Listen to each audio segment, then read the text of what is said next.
반갑습니다. 이상원 교수입니다.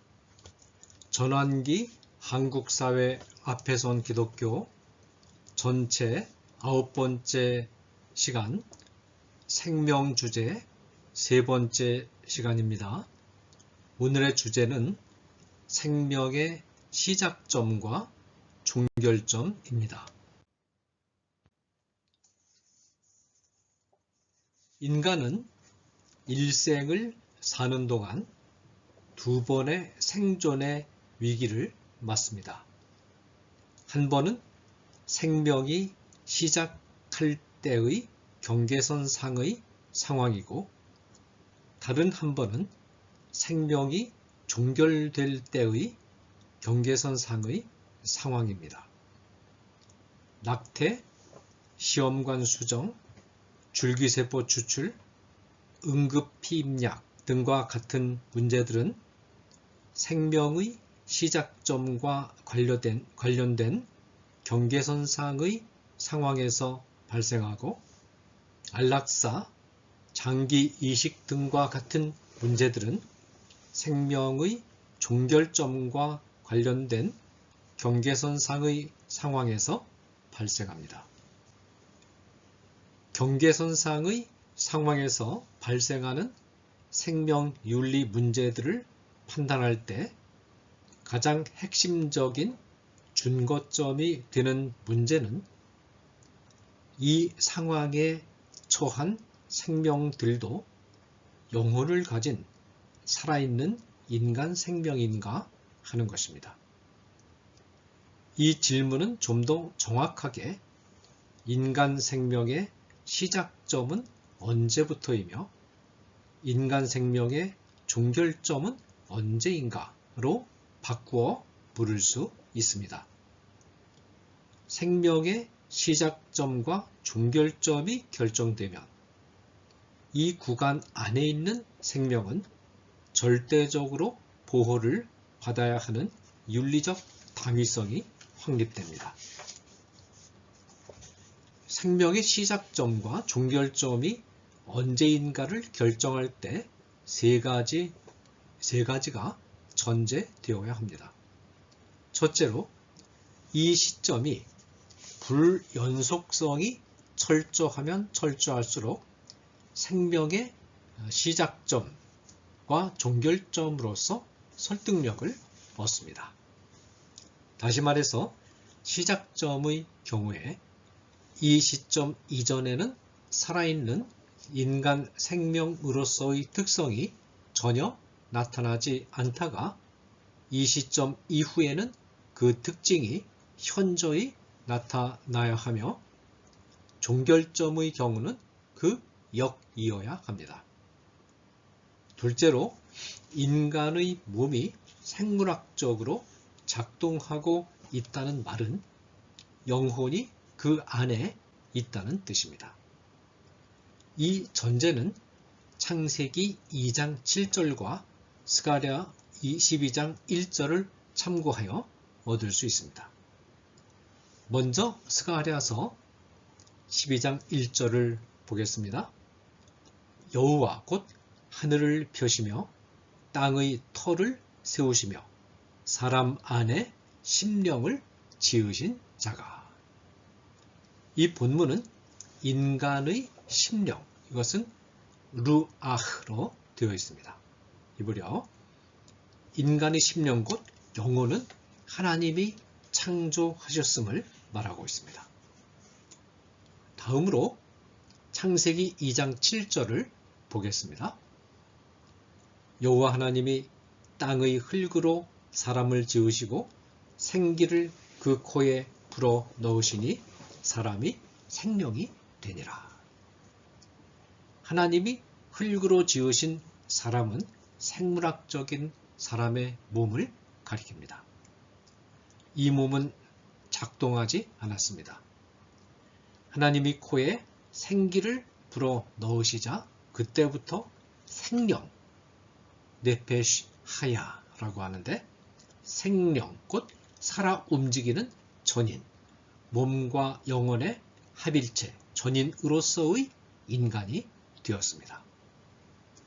생기는 곧 스가랴서가 말한 심령을 가리키는 용어로서 하나님은 심령을 창조하신 뒤에 흙으로 이루어진 사람의 몸에 불어넣어 주셨고 그 순간부터 사람의 몸은 생물학적으로 작동을 시작했습니다. 따라서 영혼은 생명의 원리라고 부릅니다. 인간의 몸이 생물학적으로 작동하고 있다는 말은 인간의 몸 안에 생명의 원리인 영혼이 있다는 뜻입니다. 셋째로, 한 번 창조된 영혼은 소멸되지 않고 영원히 실재합니다. 신체가 작동을 중지하고 해체되어도 영혼은 신체와 함께 해체되거나 소멸되지 않고 계속하여 실재하면서 활동합니다. 이 사실은 많은 성경 본문들의 뒷받침을 받습니다. 예컨대 부자와 나사로는 육체적 죽음 이후에도 그 영혼이 계속 존재하면서 현세 안에 있을 때 자신들이 누구였고 어떤 상태에 있었고 어떤 환경에 있었는가를 안다고 되어 있습니다. 누가복음 16장에 욥은 내 가죽이 벗김을 당한 후에도, 이 말은 육체적 죽음 이후에도 라는 뜻입니다. 육체 밖에서, 즉 육체를 떠난 영혼이 하나님을 보리라. 이 말은 살아서 인식 활동을 한다는 것입니다. 욥기 19장 26절입니다. 이사야서 14장 10절이나 11절 등을 보면 현세에서 바벨론 왕을 섬기던 신민들이 지옥에서 나중에 들어온 바벨론 왕을 알아보고 조롱한다고 되어 있습니다. 이 세 가지 전제 안에서 생명의 시작점과 종결점을 알아보고 이 지식이 생명윤리의 실제 문제에 대한 판단 방향을 어떻게 결정하는지 알아보겠습니다. 먼저 생명의 시작점과 윤리적인 적용을 말씀드리겠습니다. 생물학의 관점에서 보았을 때 살아있는 생명체는 반드시 자기 복제와 단백질 생성을 해야 하는데 이 작용이 시작하는 시점으로서 유일하게 적절한 시점은 수정이 이루어지는 순간 하나뿐입니다. 수정 이전에는 이 두 작용이 전혀 나타나지 않다가 수정이 이루어지는 순간부터 이 두 작용이 자동적으로 시작됩니다. 이 논점 하나로 이미 생명의 시작점에 관한 논쟁은 종결된 것이나 다름없습니다. 생명의 시작점은 수정이 이루어지는 시점입니다. 유전학적 관점은 수정란설을 강화해 줍니다.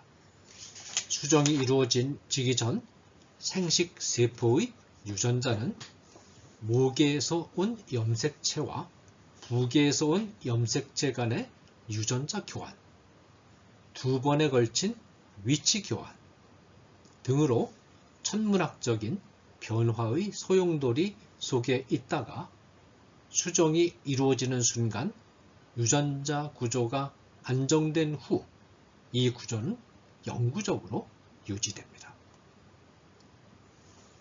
또한 성경은 일관성 있게 임신 순간부터 출산 때까지의 태 안의 생명체를 영혼을 가진 살아있는 인간으로 간주해 왔습니다.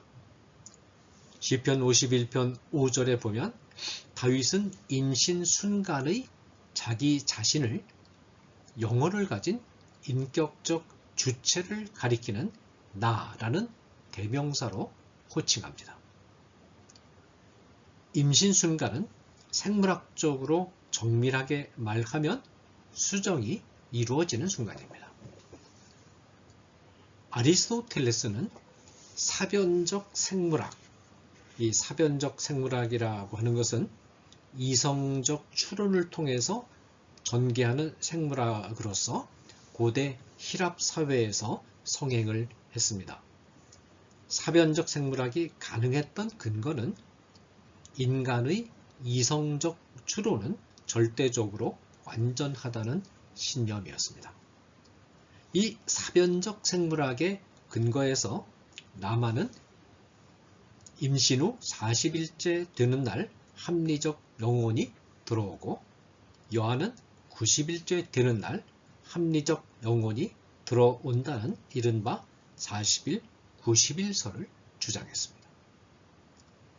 이 주장이 유대교와 탈무드에도 영향을 주어서 유대교의 공식 입장이 되었습니다. 그러나 초대 교부들은 성경의 근거에서 임신설을 주장했습니다.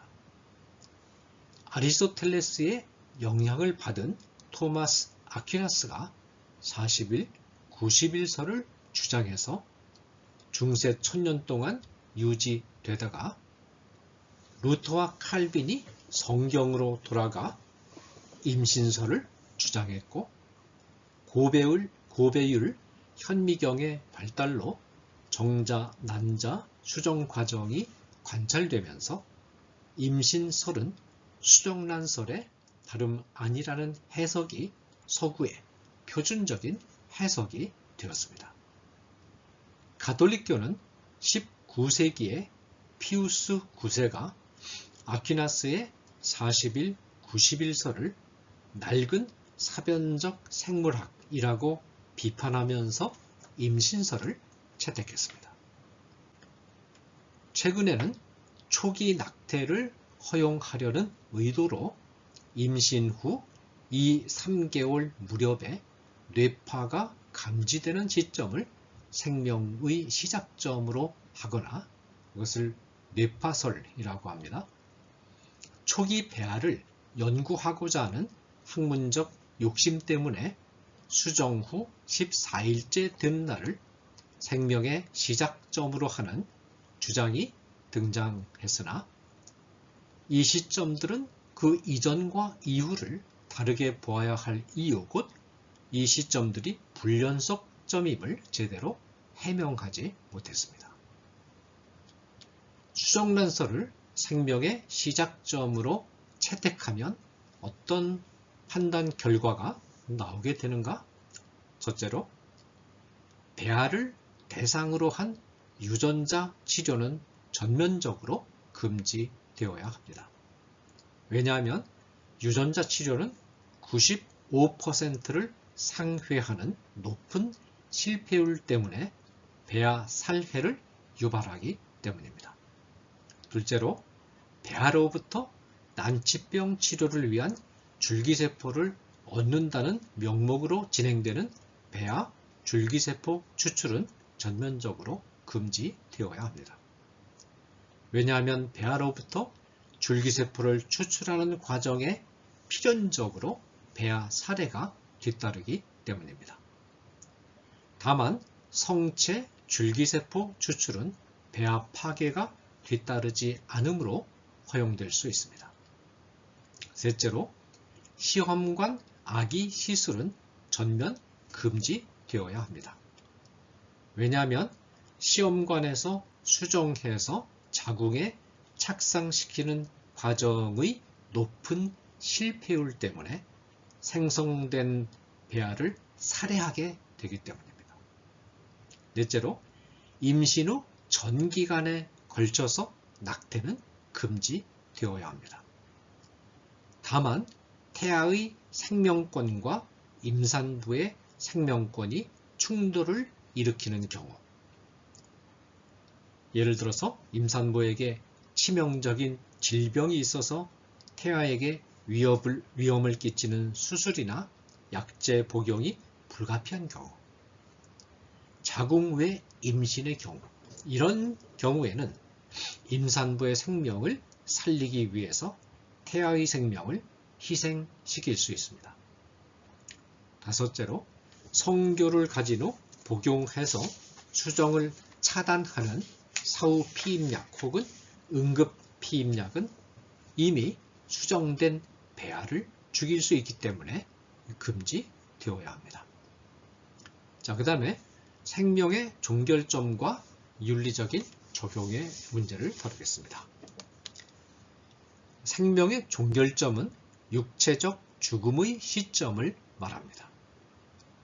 육체적 죽음의 시점은 영혼이 육체를 떠남으로써 육체의 생물학적 작용이 전면적으로 정지되는 시점입니다.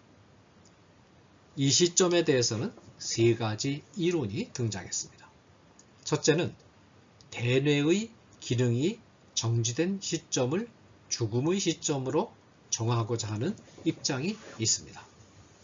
그러나 인간의 지성 활동과 운동 기능을 관장하는 대뇌의 기능이 정지된다고 해서 반드시 자율신경계를 관장하는 소뇌의 기능이 정지되는 것은 아닙니다.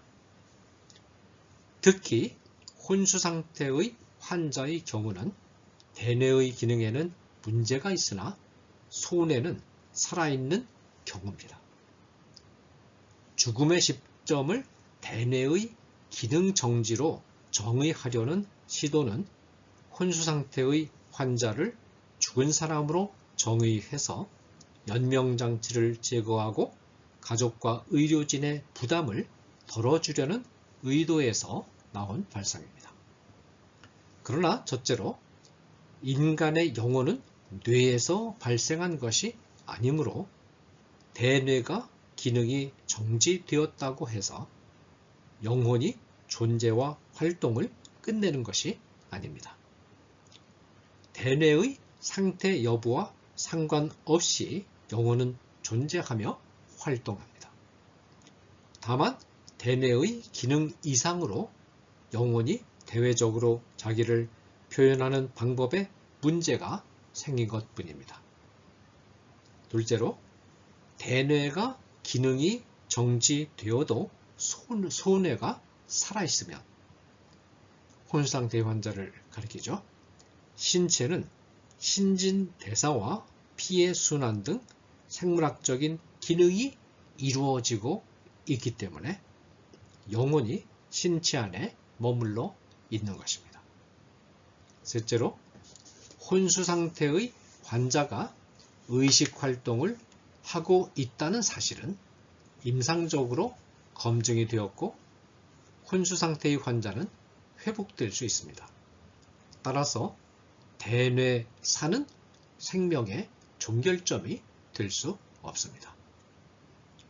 둘째로 소뇌의 기능이 정지된 시점을 죽음의 시점으로 정하고자 하는 입장, 곧 뇌사의 입장입니다. 대뇌에 이어 소뇌의 기능이 정지되어도 상당한 기간, 약 10일 내외 동안 신체의 자율신경 활동이 유지될 수 있는 것으로 알려져 있습니다.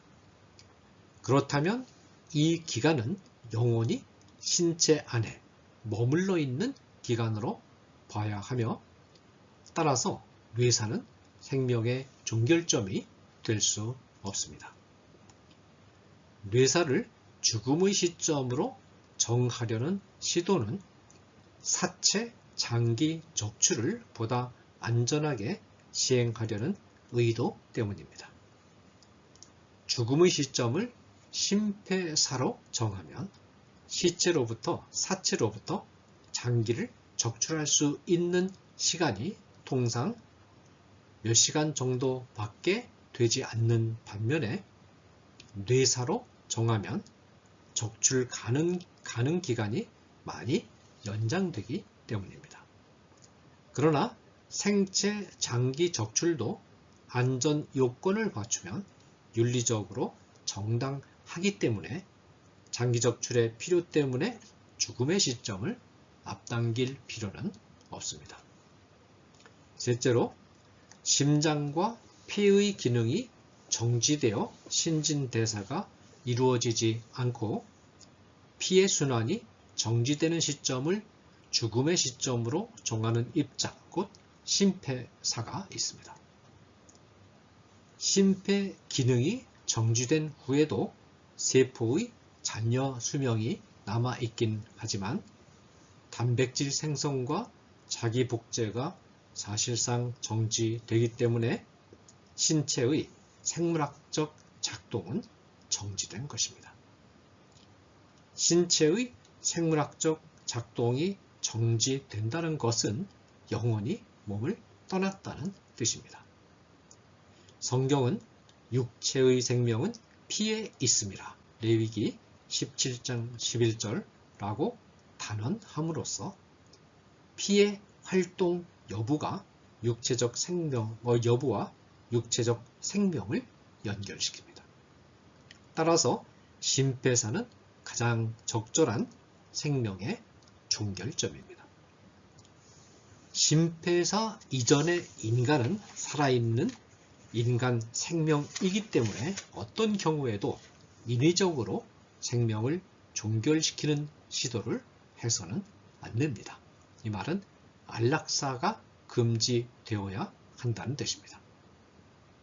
혼수상태나 뇌사상태의 환자도 영원히 있는, 머물러 있는, 살아있는 인간이기 때문에 자의적으로 연명장치를 제거해서 죽음에 이르게 해서는 안 됩니다.